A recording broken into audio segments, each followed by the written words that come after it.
ভিডের মধ্যে হইচই পড়ে গেল, কারণ এটি ছিল সেই বিশেষ লাকি কার্ড, যে কার্ডটি পেলে 100 পয়েন্ট জেতার সুযোগ ছিল।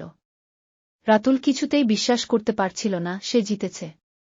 তার হাতের ডায়মন্ডস রাজা কার্ডটি এখন তাকে দেবে 100 পয়েন্টের পুরস্কার। বুথের কর্মী হাসিমুখে তাকে অভিনন্দন জানিয়ে বলল, আপনি জিতেছেন।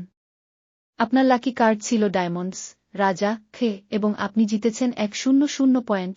পুরো ভিড় একসাথে তাকে অভিনন্দন জানাতে শুরু করল।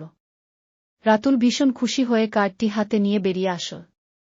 সে জানত তার জীবনে কিছু বদলাবে। সে অনুভব করল যে ভাগ্য কখনো কখনো আসবে এমন মুহূর্তে যখন আপনি তা প্রত্যাশা করেন না। একটি ছোট কার্ড, একটি সহজ মুহূর্ত, আর সে হয়ে গেল একজন বিজয়ী। আলোতে ভরা সন্ধ্যায় রাতুল হাঁটছিল, তার মনে হচ্ছিল যেন এখন তার কাছে পুরো পৃথিবী তার হাতের মুঠো। তার জীবন বদলে গেছে এবং সে জানত জীবনে কখনো কখনো ভাগ্য এমনভাবেই আসে, যেমন একটি লাকি কার্ড যে আপনার জীবনকে এক নিমেষে বদলে দিতে পারে। গল্পের শিক্ষা: কখনো কখনো ভাগ্য এমনভাবে আসে যা আপনি একদম কল্পনাও করেননি। নিজের বিশ্বাস হারাবেন না, কারণ ভাগ্য সব সময় চুপি চুপি চলে আসে এবং একটি সঠিক মুহূর্তে তা আপনার কাছে পৌঁছায়।